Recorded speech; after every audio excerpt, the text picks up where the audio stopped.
সাজলো আবার চন্দননগর। ঢাকের পিঠে পড়লো কাঠি খুশির প্রহর। আলোর সাজে সাজলো আবার চন্দননগর।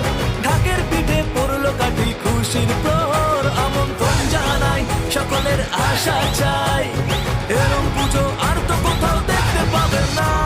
সবার সেরা এই শহরের জগদ্ধাত্রী মা, সবার সেরা এই শহরের জগদ্ধাত্রী মা, সবার সেরা এই শহরের জগদ্ধাত্রী মা, সবার সেরা এই শহরের জগদ্ধাত্রী।